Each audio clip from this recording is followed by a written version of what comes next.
श्रोता प्रेमियों, मैं राम सागर शास्त्री आप लोगों के समक्ष रखने जा रहा हूं एक प्रसंग, आज का फैशन। देखिए, काका हाथरसी ने लिखा है कि न्यू फैशन की लूट है, लूटा जाए सो लूट, अंत समय पछताओगे जब प्राण जाएंगे छूट। प्राण जाएंगे छूट, धूल अक्कल की झाड़ो, तंग सिलाओ सूट पुराने फेंको फाड़ो। काका कभी न्यू फैशन में बहना सीखो, पूर्ण नहीं तो अर्ध नग्न ही रहना सीखो। आज नए फैशन का दौर चल रहा है, फैशन की लूट मची है, अजीब अजीब प्रकार के वस्त्रों का पहनावा चल रहा है।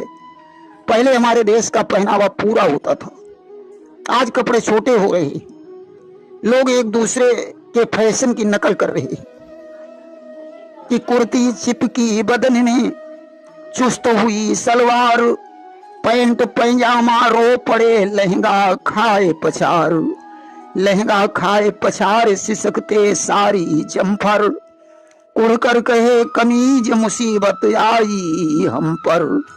काका कभी बूढ़ी चादर चुनरी बोली, जीना है बेकार मार दो मुझको गोली। आज पुराने फैशन के कपड़े रो रहे हैं, साड़ी का भी जमाना समाप्त हो रहा है, कमीज देखने को नहीं मिल रही है, चुनरी चादर दुपट्टे का जमाना समाप्त हो गया है।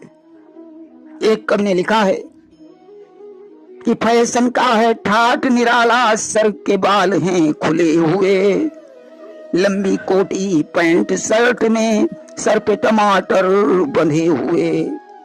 आज कुछ स्त्रियां बाल नहीं बांध रही हैं, खुले बालों का फैशन चल रहा है, स्त्रियां अपने बाल कटवा रही हैं, ब्यूटी पार्लर की दुकानें बड़ी तेजी से बढ़ रही हैं। एक बार की बात है, मैं ट्रेन से यात्रा कर रहा था, ट्रेन में बड़ी भीड़ थी, खड़े खड़े यात्रा करनी पड़ रही थी। पास में एक देवी जी खड़ी हुई थी, धोखे से मेरा हाथ उनके जूड़े पर पड़ गया। देवी जी जूड़े में एक टमाटर बांधे हुए थी, हाथ पड़ने से टमाटर फूट गया। देवी जी ने गुस्से में मुझसे कहा, दिखाई नहीं पड़ता, तुमने मेरा श्रृंगार खराब कर दिया। मैंने कहा, मुझे क्या मालूम तुम्हारी खोपड़ी पर सब्जी मंडी रखी है। सजनों, बड़ा अजीब फैशन चल रहा है। महाभारत में एक प्रसंग आया है, जिस समय शांत दूत बनकर भगवान कृष्ण दुर्योधन के पास जा रहे थे, उसी समय वहां द्रौपदी आ गई, सिर के बाल खुले हुए हैं। उसने कृष्ण से कहा, भैया जा तो रहे हो, मगर जिस काम से जा रहे हो उसका सिद्ध होना मुश्किल है। द्रौपदी बोली कि खुले बालों को मेरे श्याम सुंदर देखते जाओ, खिंचा कौरव सभा में जो वो अंबर देखते जाओ। उधर कौरव सभा और इस तरफ है लाज कृष्णा की, कहाँ जाते जरा ठहरो, ठहर कर देखते जाओ। और ऐसा ही हुआ। जिस समय कृष्ण ने दुर्योधन से जाकर कहा कि तुम पांडवों को 5 गांव रहने के लिए दे दीजिए, तो दुर्योधन बोला, कृष्ण 5 गांव की तो बात ही छोड़ो, मैं सुई की नोक के बराबर भी भूमि बिना युद्ध किए नहीं दे सकता हूं। कृष्ण वापस लौट आए। एक कवि ने लिखा है कि क्या बताएं जमाने की हालत, बिना पैसे के फैशन नहीं है। क्या बताएं जमाने की हालत, बिना पैसे के फैशन नहीं है।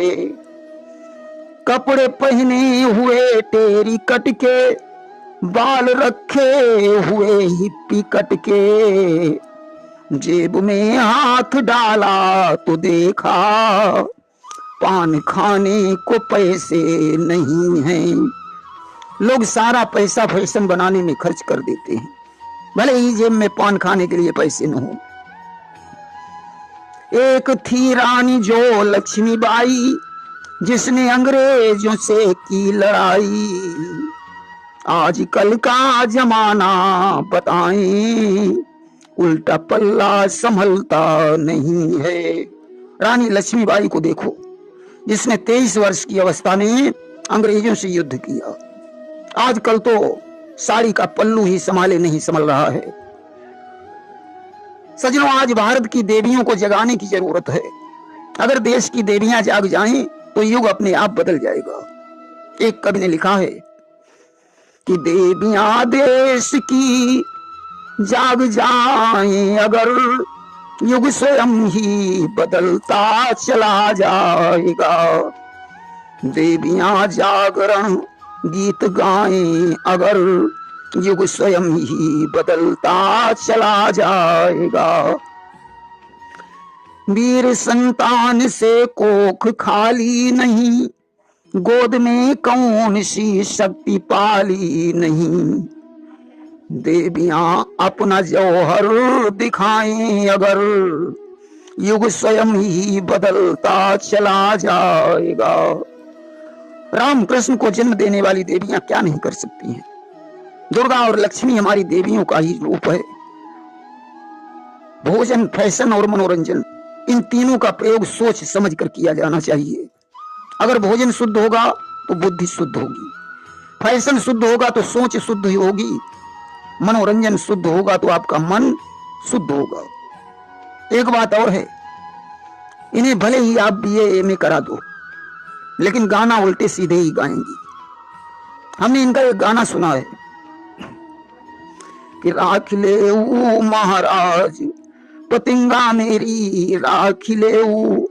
अरे पतिंगा क्या राख लेगा, जो खुद दीपक में अपने ढकने पखने फूंक लेता है। यानी शुद्ध शब्द का ज्ञान नहीं है। शुद्ध शब्द है प्रतिज्ञा और कहती हैं पतिंगा। एक गाना और गाती हैं, जानते हो कौन सा? कि इनमा कौन है नौरंगिया मेरो भैया लागे रे, उनकी बहना है। आगे का शब्द हमसे बोला नहीं जा रहा। अब आप बताओ, इस गाने में अपने को ही गाली दे रही हैं और इन्हें पता भी नहीं चल रहा है कि हम क्या गा रहे हैं। एक बात तो सच है, इन्हें श्रद्धा बहुत होती है, ये श्रद्धा स्वरूपा है। एक घटना मुझे याद आ रही है। श्रावण का महीना था, उस समय सकाहा की पुलिया नहीं बनी थी, सुखेता सूखा था, उसमें पानी बिल्कुल नहीं था। बैलगाड़ी का जमाना था। एक बूढ़ी माताजी बैलगाड़ी से सकाहा जा रही थी, उनके साथ 10-5 देवियां और बैठी हुई थी। माताजी ने ढोलक बजाना शुरू किया और जानते हो क्या गाया? कि भोले दर्शन कैसे होई कि नदिया अगम भरी, भोले दर्शन कैसे होई कि नदिया अगम भरी। गाना गा रही है, नदिया अगम भरी और सुखेता सूखा पड़ा, उसमें पानी ही नहीं। तब तक बैलगाड़ी का एक पहिया दौची में चला गया, बैलगाड़ी पलट गई। माताजी ने ढोलक बजाना बंद नहीं किया, दूसरा गाना गाने लगी कि भोले दर्शन कैसे होई कि लड़िया पलट गई, भोले दर्शन कैसे होई कि लड़िया पलट गई। जैसे तैसे बैलगाड़ी को फिर से जोड़ा गया। माताजी भगवान शंकर के मंदिर में दर्शन करने के लिए पहुंची। एक शीशी में गंगा जल है, हाथ में कुछ बेल पत्र हैं, मंदिर में बड़ी भीड़ है। कि माताजी ने जब भीड़ लखी, उन दूर से शीशी फेंक दई, जा लगी पुजारी के सिर में, लगती ही खोपड़ी फूट गई। माताजी ने मंदिर के गेट से ही वह गंगा जल की शीशी फेंक दी। पुजारी के सिर में शीशी जाकर लगी, उसकी खोपड़ी फूट गई। पुजारी ने सोचा, मालूम पड़ता है हमारे पीछे जो खड़ा है शायद उसने ये शीशी फेंकी है। कि उन सोचा पीछे वाले ने हमरे या शीशी मार दई, उन फेंक के बोतल जब मारी, उन्हों की खोपड़ी फाट गई। पुजारी ने वो शीशी पीछे वाले के मार दी, उसकी भी खोपड़ी फूट गई।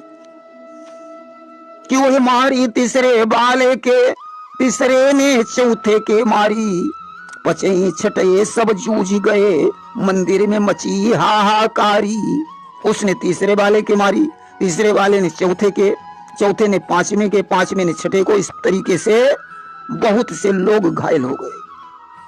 अब तो मंदिर में हाहाकार मच गया कि भगदड़ मच गई। गिरी बूढ़ा बोले कि देखो माया है, ऊपर से बहुत लोग निकले, भोले ने उन्हें बचाया है। अब तो मंदिर में भगदड़ मच गई। माता जी भगदड़ में फंसकर गिर गईं। बहुत से लोग उनके ऊपर से होकर गुजर गए। भगवान शंकर की कृपा से माता जी सुरक्षित थीं। जैसे तैसे उठकर खड़ी हुई, बोली हे शंकर भगवान, मुझे नहीं मालूम था मंदिर में इतनी भीड़ होती है, आज जैसे तैसे बच गई, अब मैं कभी तुम्हारे दर्शन करने नहीं आऊंगी। अच्छा, स्त्री और पुरुष में बड़ा कौन है? एक बार स्त्री पुरुष में झगड़ा हो गया। स्त्री ने कहा मैं बड़ी हूं, पुरुष बोला मैं बड़ा हूं। दोनों ने ब्रह्मा के समक्ष बड़ा होने का साक्ष्य प्रस्तुत किया कि दो प्रकार की सृष्टि जगत में, एक पुरुष एक नारी, तुम ही फैसला कर दो ब्रह्मन किसका पल्ला भारी। स्त्री बोली कि मैं ही जग का पालन करती, मैं ही जग की माता, मेरे बिना कहां इस जग में कार्य सफल हो पाता। अर्जुन भीम कर्ण से राणा से मैंने सुत उपजाए, मेरा दुग्ध पान करने को सर्वेश्वर भी आए। राम कृष्ण मेरे सुत जन्मे, मैं उनकी महतारी, तुम ही फैसला कर दो ब्रह्मन किसका पल्ला भारी। स्त्री ने ब्रह्मा से कहा मैं सारे संसार का पालन करने वाली माता हूं, बिना हमारे इस संसार में कोई कार्य सफल नहीं होता है। अर्जुन भीम कर्ण और राणा जैसे पुत्रों को मैंने ही जन्म दिया है। हमारे दुग्ध का पान करने के लिए स्वयं भगवान को आना पड़ा। राम कृष्ण जैसे बालकों को जन्म देने वाली मैं ही हूं, इसलिए मैं बड़ी हूं। पुरुष ने कहा सुनो, राम कृष्ण सा बालक बनकर मैं ही जग में आया, मुग्ध हो गई सृष्टि चराचर मनमोहन कहलाया। बैठ कदम की डाल पे मैंने मुरली मधुर बजाई, मुरली की धुन सुनने को ब्रजबाला दौड़ी आई। मुरली की धुन सुन सुन कर वो फिरती है मतवारी, तुम ही फैसला कर दो ब्रह्मन किसका पल्ला भारी। पुरुष ने कहा राम और कृष्ण जैसा बालक बनकर मैंने ही तो जन्म लिया, जिन्हें देखकर सारी सृष्टि मोहित हो गई। कदम की डाल पर बैठकर जब मैंने मुरली बजाई तो सारी गोपियां मुरली की धुन सुनने के लिए दौड़ पड़ी, इसलिए मैं बड़ा हूं। स्त्री ने कहा सुनो, स्वतंत्रता की बलिवेदी पर मैंने भेंट चढ़ाई, कूद पड़ी रणचंडी बनकर रण में लक्ष्मी बाई। मैंने ही अपने पति को यम के फंदे से छुड़ाया, ब्रह्मा विष्णु महेश सभी को मैंने बाल बनाया। धर काली का रूप सदा देवों की विपदा टारी, तुम ही फैसला कर दो ब्रह्मन किसका पल्ला भारी। स्त्री ने कहा मैंने लक्ष्मीबाई बनकर अंग्रेजों के साथ युद्ध किया, सावित्री बनकर अपने पति के प्राणों को यमराज से छुड़ा लिया, अनसुईया बनकर ब्रह्मा विष्णु महेश को 6 महीने का बालक बना दिया और काली का रूप धारण करके देवताओं की विपत्ति को दूर किया, इसलिए मैं बड़ी हूं। पुरुष ने कहा सुनो कि मैंने अपने सदा देव से मानव देव बुलाए, मेरे कारण नारायण धर रूप मनुज का आए। मंत्र शक्ति से मैंने पत्थर पानी पे तैराए, मेरे कारण नारायण ले चक्र सुदर्शन आए। सतयुग द्वापर त्रेता कलयुग सब मेरा अगारी, तुम ही फैसला कर दो ब्रह्मन किसका पल्ला भारी। पुरुष ने कहा मेरी पुकार सुनकर नारायण को पृथ्वी पर आना पड़ा। मैंने मंत्र की शक्ति से पत्थरों को पानी पर तैरा दिया, मेरे कारण नारायण को चक्र सुदर्शन लेकर आना पड़ा। मैं हर युग में आगे रहा हूं, इसलिए मैं बड़ा हूं। आज ब्रह्मा जी ने फैसला किया कि एक दूसरे के बल पर हैं नारी पुरुष बलधारी, नारी पुरुष के सम्मेलन से चलती सृष्टि सारी। जीवन रूपी गाड़ी के नर नारी दोनों पहिए है, यदि शक्ति पुरुष में तो फिर दया नारी में चाहिए। एक दूसरे के पूरक हैं यही फैसला जारी, तुम ही फैसला कर दो ब्रह्मन किसका पल्ला भारी। स्त्री पुरुष दोनों एक दूसरे पर निर्भर हैं, स्त्री पुरुष के सम्मेलन से ही सृष्टि चलती है। जीवन रूपी गाड़ी के स्त्री पुरुष दो पहिए हैं। यदि पुरुष शक्तिशाली है तो स्त्री में दया होनी चाहिए। स्त्री और पुरुष दोनों समान हैं। देखिए, इनकी श्रद्धा का एक और उदाहरण प्रस्तुत कर रहा हूं। एक बार की बात है, गंगा नहाने के लिए एक बूढ़ी दादी कुछ युवतियों के साथ बैलगाड़ी में बैठकर जा रही थी। माह का महीना था। अचानक बूंदाबांदी होने लगी। देवियों ने ढोलक उठाई और गाने लगी कि हम कैसे के गंगा नहाई, कि बूंदिया पड़ने लगी, हम कैसे के गंगा नहाई। तो बूढ़ी दादी ने कहा, रुको मैं गाती हूं। जानते हो क्या गाया? कि हम गंगा नहाई रे जरूर, बादरो फाटी परी, हम गंगा नहाई रे जरूर। तब तक बैलगाड़ी एक दौसी में पड़कर पलट गई। देवियों ने गाया कि हम कैसे के गंगा नहाई, पसुरिया टूट गई, हम कैसे के गंगा नहाई। बूढ़ी दादी ने फिर से गाया कि हम गंगा नहाई रे जरूर, जान चाहे जाए चली, हम गंगा नहाई रे जरूर। बड़ी श्रद्धा होती है इनके हृदय में। अच्छा, हमारे देश की एक परंपरा रही है कि स्त्रियां अपने पति का नाम नहीं लेती हैं। देखिए, भगवान राम जब सीता और लक्ष्मण के सहित बन जा रहे थे, जब वे एक गांव से होकर गुजरे तो गांव की कुछ स्त्रियों ने सीता जी से पूछा कि हे राजकुमारी, ये जो गोरे वाले कुमार हैं इनका नाम क्या है और तुम्हारे कौन लगते हैं? सीता जी ने कहा, सुनो कि सहज स्वभाव, सरल सुचि गोरे, और नाम लखन लघु देवर मोरे। इनका स्वभाव बड़ा सरल है। इनका शुभ नाम लक्ष्मण है, ये मेरे छोटे देवर हैं। स्त्रियों ने कहा, अच्छा ये तुम्हारे देवर लक्ष्मण हैं, तो ये श्यामले रंग वाले आपके कौन हैं और इनका नाम क्या है? सीता जी ने पल्लू से मुख झांककर तिरछी नजर से राम की तरफ देखकर संकेत किया कि ये हमारे प्राणनाथ हैं। स्त्रियों ने कहा, राजकुमारी इनका नाम नहीं बताया। सीता जी मुस्कुरा कर आगे के लिए प्रस्थान करती हैं। देखिए, एक लड़की जब ससुराल से वापस लौटी तो उसकी मां ने पूछा, बेटी तुम्हारी सास कैसी है? लड़की बोली कि मां सास निगोड़ी लड़ा करे, मां सास निगोड़ी लड़ा करे, मचिया पर मूर्ति ऐसी बैठी, बेबात की बात उठावती है। घड़िया माँ जब ही 4 बजे, अंधियारे हम ही जगावती है।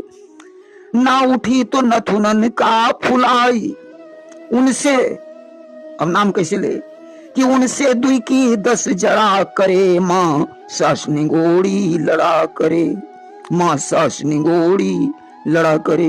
लड़की बोली, मेरी सास रोज लड़ती है, 4 पाई पर बैठे बैठे बेकार की बातें करती है, 4 बजे अंधेरे ही जगा देती है, जब मैं नहीं उठती हूं तो उनसे 2 की 10 लगा देती है।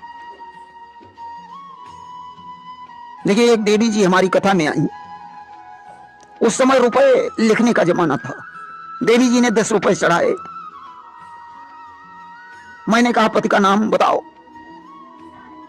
बोली, पंडित जी रेलगाड़ी देखी? हमने कहा, हाँ देखी। बोले, जब रेलगाड़ी चलती है तो कौन सी झंडी दिखाई जाती है? मैंने कहा, हरी। बोली, जब रेलगाड़ी को रोकना होता है तो गार्ड कौन सी झंडी दिखाता है? हमने कहा, लाल। बोली, बस दोनों झंडियों के रंग को प्लस कर दो। हमने कहा, तो बैंगनी रंग बन जाएगा। बोली, रंग नहीं बनाना है, दोनों झंडियों के रंग को क्रम से बोलो। हमने कहा, हरी लाल। बोली, हाँ यही नाम लिख लो। हमने कहा, ठीक है। एक देवी जी के पति का नाम पूछा तो बोली, उनका नाम आपकी भागवत में निकलता है। अब भागवत में तो 10,000 राजाओं के नाम आए हैं। हमने सोचा, लाओ सतयुग से प्रारंभ करें। हमने कहा, क्या प्रहलाद लिखें? बोली, और आगे बढ़ो। हमने कहा, बहरोचन। बोली, न। हमने कहा, बलि। बोली, न। हमने सोचा शायद त्रेता में कोई नाम आएगा। हमने कहा, हरिश्चंद्र। बोली, न।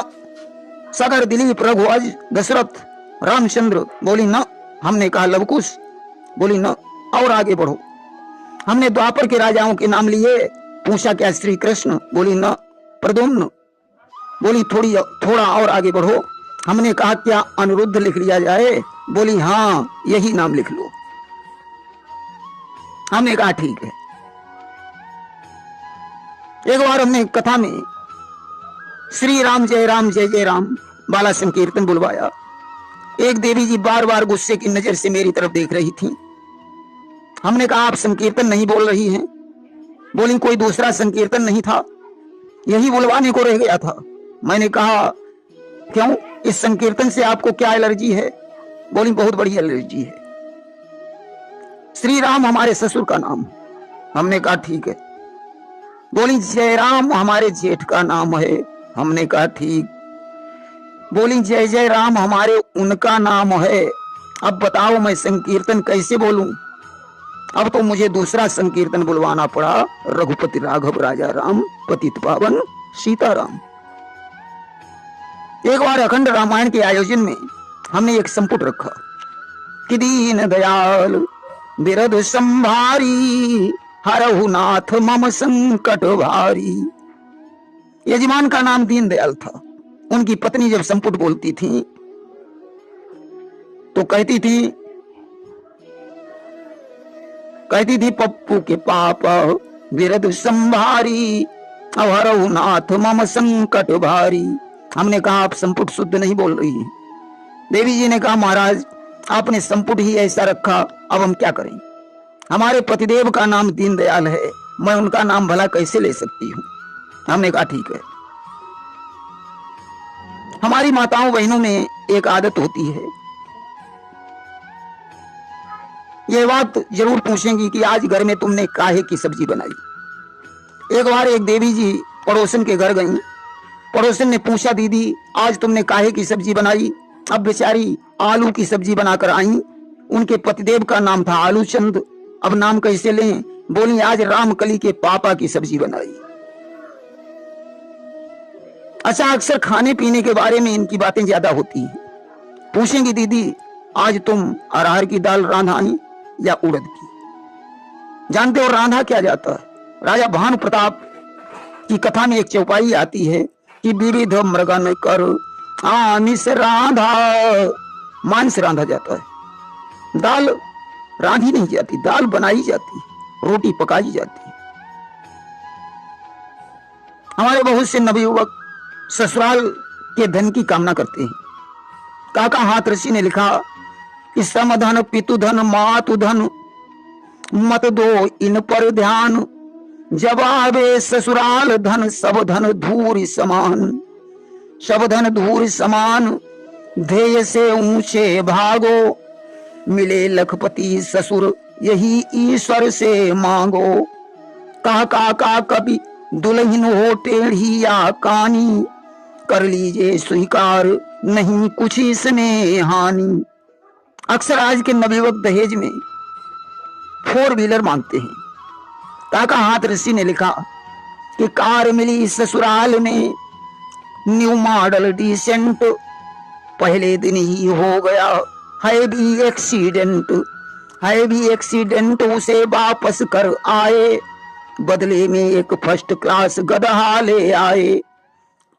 काका पूंछ पकड़कर उल्टे हम बैठेंगे, आगे वो देखेगा पीछे हम देखेंगे। देखो लड़का अगर पढ़ा लिखा है तो बहू भी पढ़ी लिखी होनी चाहिए। काका हाथ ऋषि ने लिखा है कि लड़कों बीए पास किहिन, पुतहू का बैरू का कहराते, करिया आखरु भैंसी कहीं या शीशा ले दर देखो तो।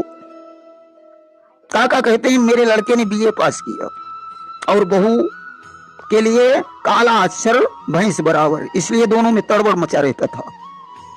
पिल्लरी को चले स्नान करे, तब साउन का उन सोप कहा, बहुरे वालई के सूप चली या शीशा ले दर देखो तो। उनका तनिक बाटर लाओ, बहुरेवा पाथर लई आई, इतने मां मचिगा भग मच्छर या शीशा ले दर देखो तो। सब्जी मां कमी नमक देखा, उन अंग्रेजी में साल्ट कहा, बहुरे वालई के शर्ट चली या शीशा ले दर देखो तो। लड़के ने सोप माने साबुन मांगा, बहू ने सूप पकड़ा दिया। लड़के ने वाटर यानी पानी मांगा, बहू ने पाथर सिलबटना पकड़ा दिया। लड़के ने साल्ट मांगा माने नमक, बहू ने शर्ट पकड़ा दिया। इसलिए तड़बड़ मचा रहा। आज अंग्रेजी का जमाना है, दोनों का पढ़ा लिखा होना बहुत जरूरी है। प्रेम से बोलिए वृंदावन बिहारी लाल की जय।